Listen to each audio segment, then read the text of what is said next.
अगर आज मैं भी पढ़ी लिखी होती तो मैंने मोहल्ले में हो रहे कंपटीशन को जीत लिया होता और अच्छी खासी मोटी रकम जीतकर आपके हाथ में थमाई होती माँ। बड़ बोली, ज्यादा मत बोल। जितना तेरा कद है ना उससे भी 50% कम बोला कर। इस घर में ही क्या, हमारे खानदान में किसी भी औरत को पढ़ने की इजाजत नहीं है। देख तेरी बड़ी भाभी मधु, ये भी कहाँ पढ़ी है, इसके घर वालों ने भी इसे पढ़ने नहीं दिया। तो अब आप बाकी लोग जो करेंगे वही करोगी? पढ़ना सिर्फ लड़कों के हाथ में है। किताब, पेन, पढ़ाई ये आदमी ही कर सकते हैं, क्योंकि उन्हें ही तो आगे जाके कमाना है। औरतों को तो सिर्फ बेलन, झाड़ू और पोछा यही करना है जीवन भर। और तेरे इस कंपटीशन को जीत कर मुझे नहीं चाहिए पैसे। मेरा बड़ा बेटा सागर अब कमा रहा है और छोटा बेटा तेज भी अपने कॉलेज की पढ़ाई के बाद कमाएगा ही। तारिणी, तू तो बस अपनी बड़ी भाभी से खाना बनाना और घर के बाकी काम करना सीख ले। सच में आप सबकी सोच ना जमीन में धसी हुई रहेगी लाइफ टाइम। न जाने क्यों मैं इस घर में पैदा हुई। ऐसा नहीं बोलती तारिणी। तारिणी रोकर अपने कमरे में चली जाती है। पाठक परिवार में आज तक किसी भी लड़की ने पढ़ाई नहीं की और सिर्फ लड़कों को ही इजाजत दी जाती है, लड़कियों को नहीं।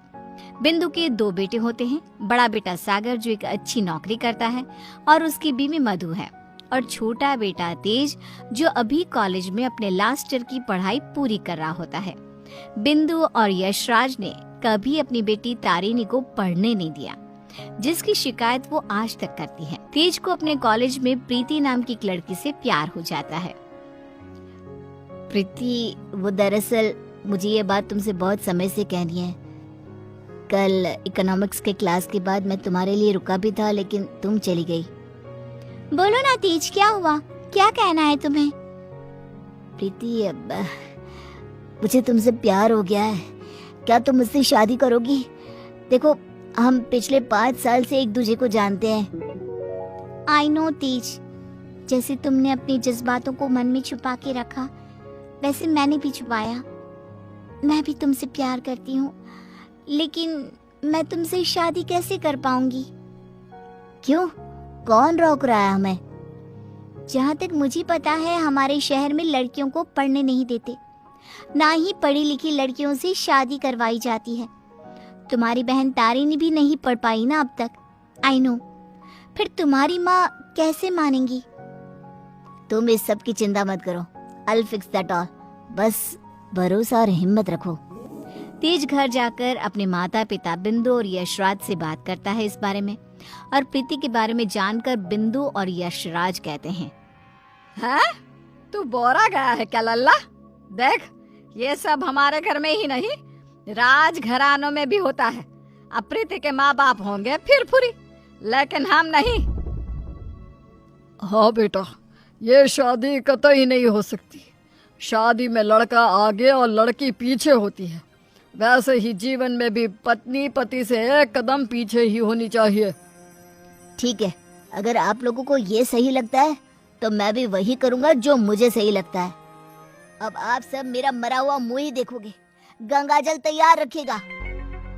हाय हाय लल्ला, ये तू क्या बोले जा रहा है? पागल हो गया है क्या? तेज अपनी जिद से पीछे नहीं हटता और वो पूरे 1 महीने तक बिंदु, यशराज और अपने बड़े भाई सागर को मनाने में ही लगा रहता। तब कहीं जाकर कुछ महीनों बाद वो सब राजी होते हैं और कॉलेज की पढ़ाई खत्म होते ही 1 साल बाद तेज और प्रीति की शादी हो जाती है। लेकिन बिंदु, यशराज और सागर अब भी इस शादी से थोड़े से नाखुश ही होते हैं। जब घर के सभी आदमी खाना खाने बैठते हैं तब प्रीति भी उनके साथ खाना खाने के लिए बैठती है। तभी, अरे ओ कल की अंधी, पागल हो गई है क्या? अरे माना कि तुम एक पढ़ी लिखी लड़की हो, लेकिन इसका मतलब ये तो नहीं ना कि घर के और ससुराल के तौर तरीकों का पालन भी ना किया जाए। खाना पहले घर के आदमी खाते हैं और फिर औरतें खाती हैं, दोनों एक साथ नहीं बैठते, समझ गई? लेकिन मम्मी जी, ऐसा क्यों? मेरा मतलब खाना तो सबका एक ही होता है ना, तो सब अलग अलग बैठकर क्यों खाए? प्रीति, तुम चलो ना रसोई में, चलो, सबके लिए कटोरी में खीर परोसनी है। लेकिन मधु दीदी। प्रीति, माँ और मधु जो कह रही हैं वो सब सुनो तेज, अपनी बीवी को कुछ समझाओ। प्रीति गुस्से से उठकर रसोई में चली जाती है और मधु के साथ खीर को कटोरियों में परोसने में लग जाती है।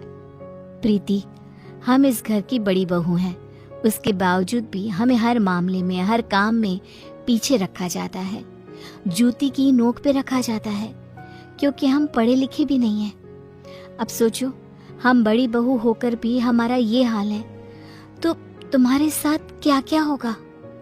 मधु दीदी, आप पढ़ी लिखी नहीं हो, इसमें आपकी कोई गलती नहीं है, लेकिन ये जो कुछ भी हो रहा है ना, आदमी और औरत का भेदभाव, ये सब बहुत ही बेकार और इलॉजिकल है। आज दुनिया कहां से कहां पहुंच गई है। आज के जमाने में औरत आदमी के साथ कदम से कदम मिलाकर चलती है। खैर, अब हम और कर भी क्या सकते हैं, लेकिन हम अपने आप को बहुत भाग्यशाली मानते हैं। क्यों मधु दीदी? क्योंकि हमारी एक पढ़ी लिखी देवरानी जो है। हाँ, आपको पता है मधु दीदी, आप ना बहुत क्यूट हो, आपको किसी की नजर ना लगे। जब सभी हॉल में एकत्रित होते हैं, तभी बिना घूंघट ओढ़े प्रीति को देखकर, प्रीति बहू, अब क्या तुम्हारे लिए दीवार पर बड़े अक्षरों में इस घर के तौर तरीके लिखवा दिए जाए? हैं? अब क्या किया मैंने? आप हमेशा राशन पानी लेकर क्यों चढ़ जाती हो मुझ पर mummy ji? I just don't understand. Preeti बहू, आज तुम बगैर घूंघट के दिख गई हो। आइंदा से अगर ऐसा बिना घूंघट के दिखी ना, तो मुझसे बुरा कोई नहीं होगा। मधु बहू को देखो, सोते समय भी घूंघट ओढ़े ही सोती है, नींद में भी ये हमारे आदेशों का पालन करती है। और हाँ, एक और बात कान खोलकर सुन लो, आइंदा से बड़ों से और अपने इर्द गिर्द के आदमियों से इतनी बदतमीजी से बात नहीं करना, और इस घर की 4 दीवारों में सिर्फ और सिर्फ सरल हिंदी भाषा का ही प्रयोग होगा। अंग्रेजी भाषा नहीं गूंजनी चाहिए। तेज, अपनी धर्म पत्नी को समझा कर रख। प्रीति निराश हो जाती है और अपने कमरे में चली जाती है। रात में वो तेज से कहती है, तेज, ये सब क्या हो रहा है? तुम्हारे घर वाले इतने पागल कैसे हो सकते हैं? अगर मुझे ये अंदर की बातें पता होती ना, तो मैं कभी तुमसे शादी नहीं करती। I married you just because तुमने कहा कि तुम्हारे घर वालों को मुझसे कोई ऑब्जेक्शन नहीं है। हाँ, तो वही हुआ ना, वो कुछ बोले क्या तुम्हारी पढ़ाई लिखाई पर? अब बाकी कुछ रूल्स रेगुलेशंस है घर की लड़कियों और बहुओं के लिए, अब उन्हें तो फॉलो करना ही होगा ना। आई नो वो थोड़े बहुत गलत है, लेकिन अब हम और कर भी क्या सकते हैं। एक दिन जब यशराज दूध वाले का हिसाब कर रहा होता है, तभी ये 3 हफ्ते जुलाई महीने के और 2 हफ्ते अगस्त के, तो कुल मिलाकर पूरे हुए। अरे बिंदु, जरा हमारे ड्रॉअर में से कैलकुलेटर तो लेकर आना। जी अभी लाती हूँ। बिंदु कैलकुलेटर लाती है और तभी प्रीति भी वहाँ आती है और यशराज को हिसाब करते देखती है।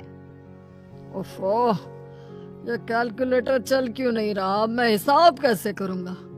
5 हफ्तों का हिसाब मिला जाए तो बनते हैं 680 रुपए, क्योंकि हमने 3 रविवार और 4 मंगलवार को दूध नहीं लिया था रघु भैया से, तो उस हिसाब से यही हिसाब बनता है। मैंने अपने माइंड में ही 1 मिनट में कैलकुलेट कर दिया है। प्रीति बहू, तुझे 1000 बार कहा है ना, रसोई में ही रहा कर। अरे आदमियों के काम में क्यों हर बार अपनी टांग अड़ाने आ जाती है? आइंदा से ये हिसाब किताब वाले काम में तो बिल्कुल भी ध्यान नहीं देगी। चल दफा हो यहाँ से अब। न जाने कौन सी घड़ी थी वो जब तेज को इससे प्यार हुआ। बेवकूफ है हमारा बेटा। इस तरह फिर से प्रीति को चुप कराकर रसोई में भेज दिया जाता है। कुछ दिनों बाद प्रीति जब बाजार से घर लौटती है, तब वो घर पर सबको मधु पर चिल्लाते हुए देखती है और मधु बेचारी फूट फूट कर रोई जा रही थी।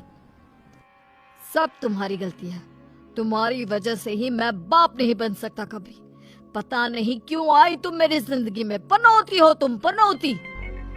लेकिन सागर जी, डॉक्टर साहब ने कहा है कि आपके अंदर कुछ मेडिकल इश्यूज है, जिसकी वजह से आप कभी बाप नहीं बन पाएंगे। अब इसमें हमारी क्या गलती है? ओए मधु, ज्यादा ऊंची आवाज से बात मत कर। वही तो। प्रीति से अपना गुस्सा कंट्रोल नहीं किया जाता और वो तुरंत अंदर आकर चिल्लाती है, बस! आप सबको ये क्या हो गया है? जब डॉक्टर ने कहा है कि कमी सागर भैया में है, तो मधु दीदी को क्यों सुनाना? वो क्यों सहे? सारे ताने, सारी डांट, सारी गलती मधु दीदी की कैसे हो गई? ए मास्टरनी, तो चुप ही रहा कर। वो कहते हैं ना, एक गंदी मछली पूरे तालाब को और बाकी मछलियों को खराब कर देती है। तू ना वैसी ही है। तेरी वजह से ही ये मधु बहू भी उल्टा बोलना सीख गई है। नहीं माँ, ये सरासर गलत है। गलती सागर भाई की है। नहीं, मधु में ही कोई दोष है। हमारे बेटे सागर में कोई दोष हो ही नहीं सकता। ये मनहूस मधु कुंडली मारकर बैठ गई है हमारे सागर के जीवन में। मधु दीदी, ये आपके हाथ पाँव पर निशान कैसे? बोलिए। सागर जी ने हमें बहुत मारा प्रीति, हमें बचाओ इन सब से। ये सब बहुत बुरे हैं। मधु प्रीति के गले से लिपटकर रोए जा रही थी। सागर गुस्से में आकर मधु पर हाथ उठाने जा रहा था कि तभी प्रीति उसके पास जाकर उसका हाथ पकड़कर मोड़ देती है। मेरा हाथ! एक आदमी अगर गुस्से में शैतान बन जाए तो एक औरत क्रोध में काली का रूप धारण कर लेती है। समझ गए सागर भैया? और आप सब, अरे एक बार ध्यान से सोचिए, दिल से सोचिए ना। अगर ऊपर वाले ने आदमी और औरत को साथ में बनाया है, तो हम क्यों फर्क करें? क्यों औरतें आदमियों से पीछे रहे? दोनों साथ में कदम से कदम मिलाकर चल सकते हैं ना। साथ में काम करके अपना घर, अपनी गृहस्थी चला सकते हैं ना। गलती सोच की है। अगर सोच बदलोगे तो ही बदलाव आएगा, वरना जमीन में ही धंस के रह जाओगे। उतने में तेज अपने साथ पुलिस अफसर्स को लेकर आता है। सागर भाई, आप मेरे बड़े भाई हो, लेकिन आज जो मुझे आपके बारे में पता चला, कैसे आप मधु भाभी को मारते हो, उन पर अत्याचार करते हो, इसके बाद से आप मेरे कोई नहीं। मेरे लिए आप ना के बराबर हो गए हो। इंस्पेक्टर साहब, गिरफ्तार कर लीजिए इन्हें। पुलिस सागर को डोमेस्टिक वायलेंस के केस में गिरफ्तार कर लेती है और उसे लेकर जाती है। माँ, पापा, प्रीति और मैंने फैसला कर लिया है कि हम अब इस घर में और नहीं रहेंगे और अकेले किसी शहर में जाकर रहेंगे। मधु दीदी और तारिनी भी हमारे साथ चल सकती हैं। इस तरह तेज और प्रीति वहां से चले जाते हैं और मुंबई शहर आकर तारिनी और मधु दोनों भी पढ़ने जाती हैं और सभी अपना जीवन खुशी से बिताते हैं। वहीं बिंदु और यशराज, जिन्हें तेज हर महीने पैसे और खत भेजता है, वो दोनों अपने बच्चों की याद में रोते रहते हैं और उनकी खतों को ही पढ़ते रह जाते हैं।